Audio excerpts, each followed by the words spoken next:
Hello one and all, welcome back to the Rohan campaign. I hope you all have had a wonderful life since the last episode.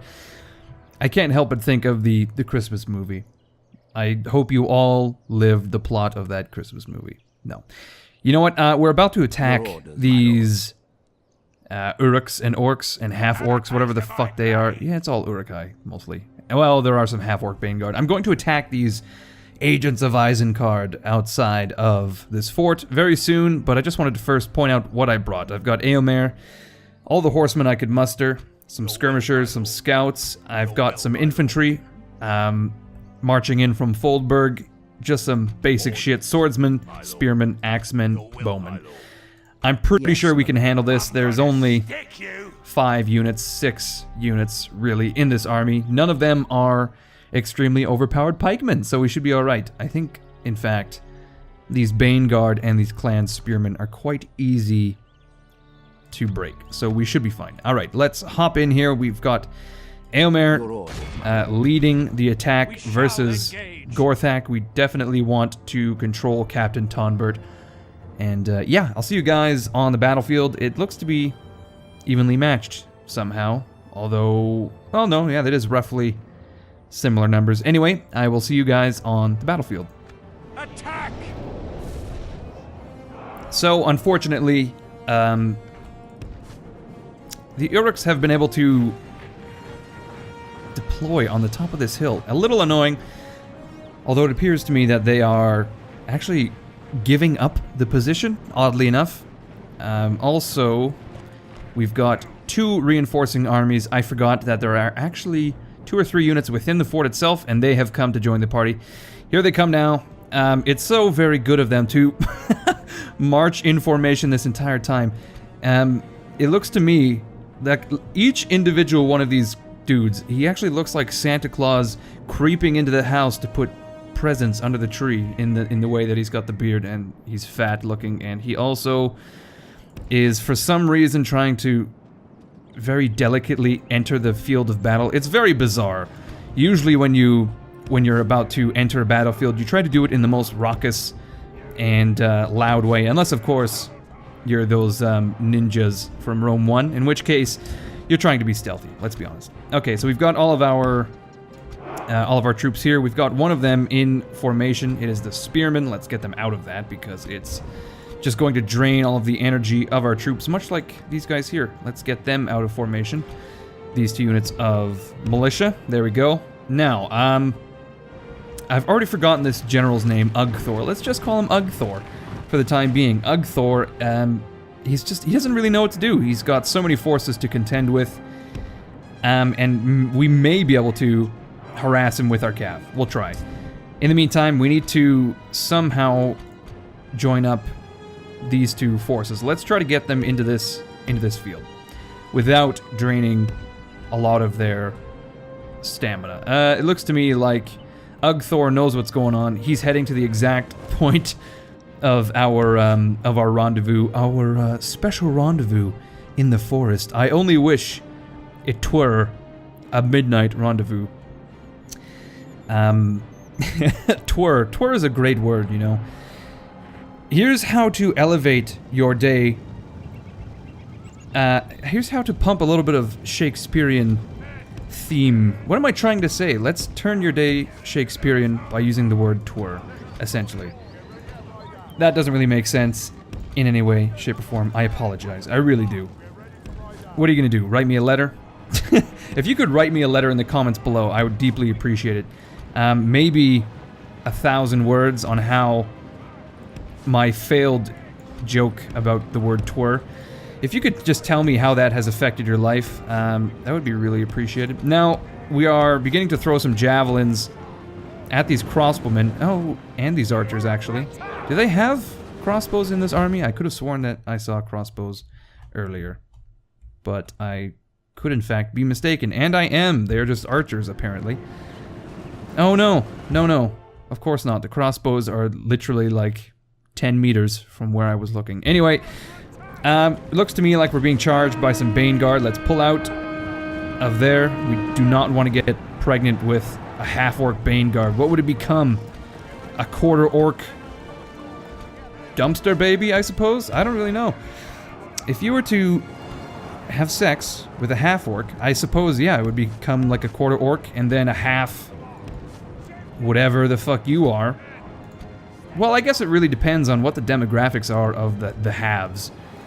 If you are half orc, half elf, then if you, as a human, were to have sex, then it would become, of course, quarter orc, quarter elf, quarter human. It gets really confusing very quickly, and then, you know, it makes sense why certain governments want to keep track of this information, because it gets very confusing, and it's very hard to tell who and when you need to discriminate against certain groups. I can understand. Okay, well, it looks like these these half-orc Bane Guard for some reason are trying to charge my cav, and as we know, it's not going to go well for them in the least. Good lord. Okay, let's take a look at this fucking carnage. Their numbers are dropping rapidly. Oh boy. Okay, let's... well, we don't actually have any javelins left, but let's grab all of our infantry regardless and perch them atop this hill. Actually, we'll get the militia to rush on over. All of our cav, I assume, has taken care of those half-orc Bane Guard. They're wavering. Okay, let's get them all... from such tidings.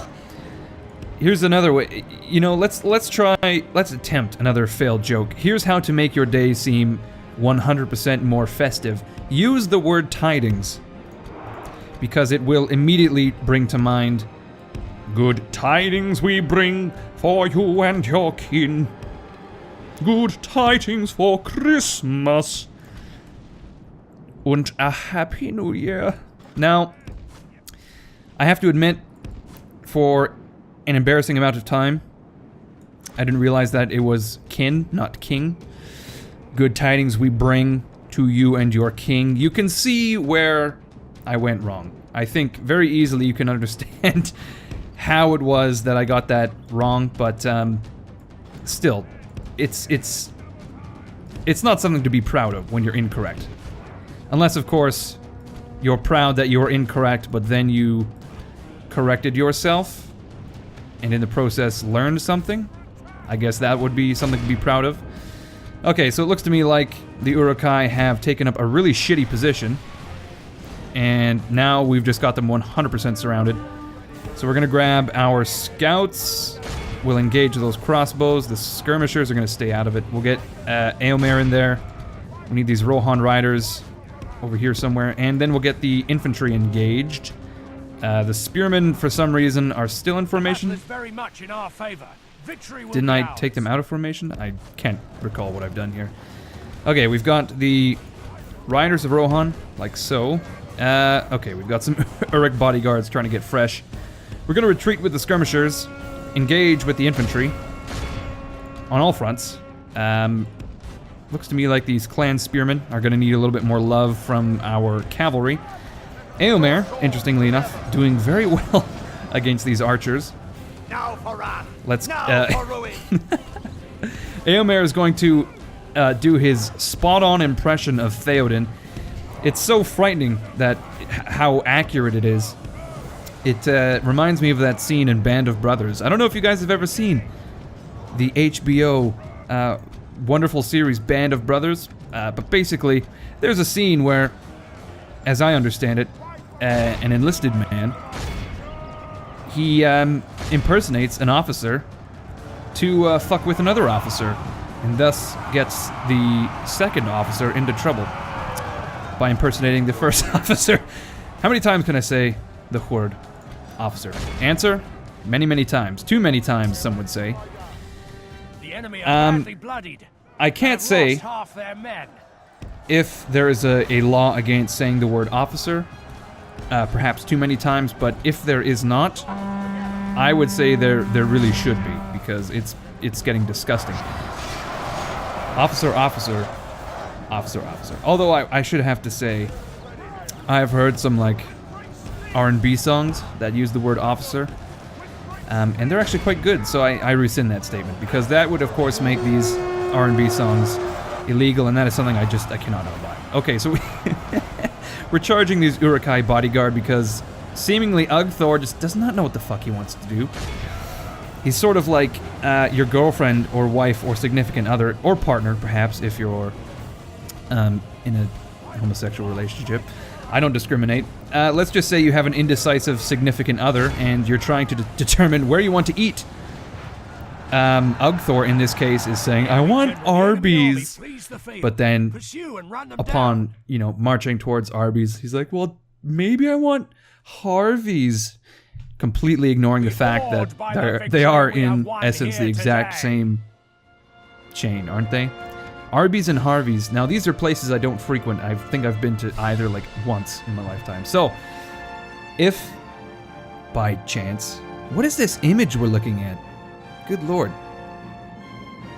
This is the least Lord of the Rings loading screen in this whole mod. What is going on here? There's a woman crying. She's crying because we've just executed...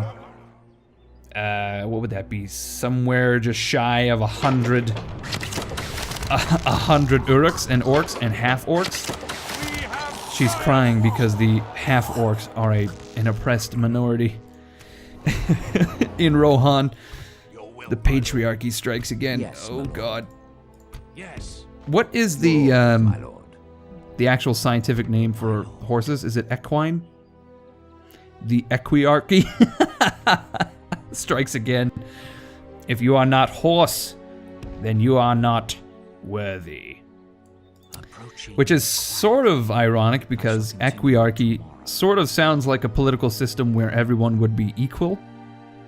But hey, what do I know? You know what? Let's end the turn here. I think when we get back, we're gonna have to shuffle these forces around, and maybe I'll talk a little bit about our strategy in the upcoming turns. Okay, it seems there has been an invasion called on Karis Galadin, which is very unfortunate if you're a female elf by the name of Galadriel. Your shit is about to get kicked in. Now, I'm at a bit of a loss as to what I want to do moving forward. So, we've got the two forts here. Initially, I was thinking we could capture this fort, put like just a token force there to make sure that it cannot be garrisoned by our enemies. See, the problem I have is if Isengard, if and when I should say, when Isengard builds an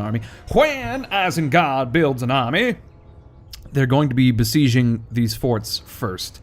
So if I were to put forces in this fort, it would just be constantly under siege, and I would need to, well, I wouldn't need to, but there would be times where I would, I'm sure, want to relieve the forces there. You know what? I really should have besieged that fort. What is in there? 50 guys, maybe. Okay, we'll get the axemen and the swordsmen to besiege that fort. Who knows if they'll hold this fucking... It's got stone walls. Good lord. I wonder what our fort is. Is it it is a stone fort as well. Very interesting. Okay, what I'm saying is if I garrison forces in these forts will become under siege at some point, and I will be forced to, well, again, I'm not forced, but I would want to relieve those forces. So I'm not sure I want to put all of... I'm basically thinking that I want to garrison either this fort, that fort, or Foldberg with just a shit ton of troops. Like, I want to pump all my future recruits into one of these places. I'm really actually leaning towards this fort because it commands access to the bridge, and then Foldberg could be the fallback. I think that's what we'll do, is we'll pump troops into this fort. See, here's the thing, Ginir is not a strong point. It doesn't have walls to speak of. So I'll pump troops into this fort. Foldberg can be the fallback. And then I think if, let's say, we reach such a point where this fort is oversaturated with troops, maybe we could then transfer some of them to the front line here. Essentially what I'm saying is, where do I want to put the front line? I've just decided I want to put it next to the bridge, Gnird will have a token force, or perhaps it can Yes, my lord. act as like a forward base for Aemir as he strikes out across the Gap of Rohan. You know? Eventually we'll have to capture Westmarch. We'll have to capture Druaith Ayer. Oh god. Ayer? I don't know what that is. Forthriu? Who knows what these places are called? Not me. Anyway, let's take a quick look here.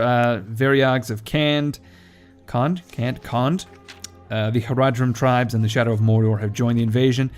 So, it looks to me like we will not be seeing any armies marching through our territory as of yet. We're actually doing quite well. We are currently looking at a projected profit of 3,000 coins. Wonderful. Okay, so we basically have a blank check to begin recruiting just all sorts of shit, really. We can recruit some dancers, not like female exotic dancers, but actual artistic dancers. Very tasteful dancers, if you will. Rohirric prancers, I think they're called. We can recruit some of them to ensure that we will always have ready entertainment at hand. Again, non-exotic entertainment. I really want to reinforce the fact that these are artists and not sexually objectified women. I want my kingdom to be all-inclusive, essentially. I want people from the outside to look inward towards my kingdom, and I want them to only see the equiarchy. Okay, you know what? In Edoras, I think... Actually, no. Let's take a look at Foldberg. Still building. Hornburg. The Hornburg can build a great hall. What will that do for us? It will reduce building costs, and it will also give us another upkeep slot and another recruitment slot, which we don't necessarily need at the moment. We don't really need either at the moment. We could perhaps use what? A tomb culture? Do we need culture? No. What am I doing? I'm just clicking buttons like a madman. I could potentially build some stables. Well, that's not really going to help, actually. Rohan riders, horse archers. Do I need that in Hornburg? I do have a stable in Foldberg, if I'm not mistaken. I do. We need those garrison quarters. That's what we need. We could build a ballista maker. Do we need ballistas? What will these farms do for us? Oh, you know what we do need, actually. Let's head to Gnird. We are building the 4 town posts. All right, great, wonderful. Excellent. That's just fucking excellent. If we could save up for these mines, that would also be excellent. That would increase our income by 100. That's actually quite depressing. So that would take 52 turns to pay off. Motherfucker. That's actually not that great. Not nearly as useful as I was hoping. The tomb essentially does nothing. It's just culture increase. Yeah. Okay, so apparently Hornburg is not the place to be for upgrades. Dunlisteer. We could build some stables in Dunlisteer. That would make sense. Since it is sort of secondary to Foldberg, we can get troops quickly from Dunlisteer to the front lines. Alternatively, standing stones, culture? No. Smoking house? Building income +5. That's incredibly depressing. A meeting hall could prove useful. I actually need population growth is what I should be focusing on. Alright. Edoras has very slow population growth. How about a market? I think the market is actually quite... I'm sure I do this every episode where we just click through all the buildings, and I'm keenly aware that this is probably just fucking mind-numbingly boring to you guys, and I apologize. I really do. Maybe one day I will learn how to be a proper YouTuber, but it is not this day. Okay, apparently we can build a port in Onodrith, and I think actually that would be pretty useless because we're not trading any... Oh, you know what we do need, actually? We do need a diplomat because our last diplomat happened to have been bribed, which is incredibly annoying to me. And in fact, if we could get one in Aldburg... Holy shit, we can recruit all sorts of things in Aldburg. You know what we do need in Aldburg? I think we need a meeting hall. No, well, that would increase our recruitment, but still, Aldburg is so far back. You know what, guys? Let's just focus on recruitment for now.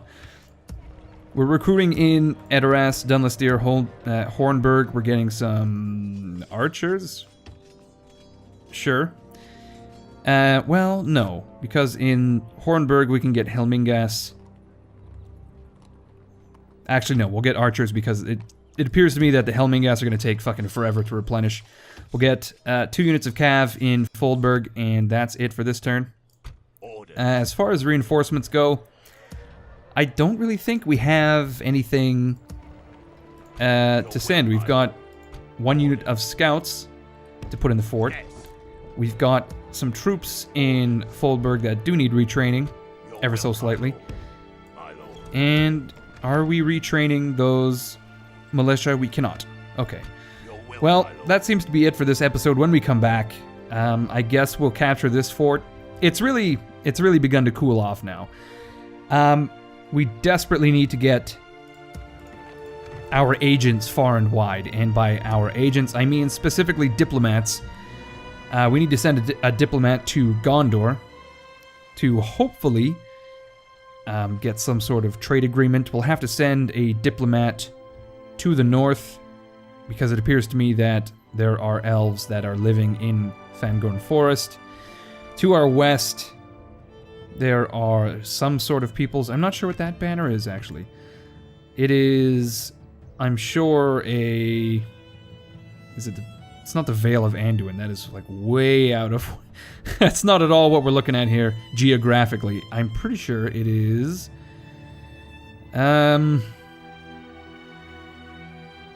It is the clans of Enedwaith, that's what it is. Who are, interestingly enough, unallied. Unallied, is that a word? They are not allied with anyone. Oh, you know what? We also need to send a diplomat down to the Principality of Dolam Roth, and I'm pretty sure Dolam Roth is somewhere on the coast, or as my friends in Nova Scotia would say, somewhere's over here on the coast. Somewhere's. That's a Canadian joke for you guys. You may not be familiar with that particular accent and manner of speaking, but it is hilarious. All right, guys. Let's end it here before we ramble on even more. I just want to say thank you guys for watching. I hope you enjoyed it. Please leave a comment as to what you think we should do strategy-wise. Again, don't spoil any sort of scripting or anything. I'm pretty sure if we attack Isengard, that will probably trigger some scripting, but please don't tell me, all right? Don't tell me about it because it ruins my playing. It really does. Anyway, I hope to see you guys again next Thursday, perhaps. Until then, I hope you guys have a wonderful weekend. See you later.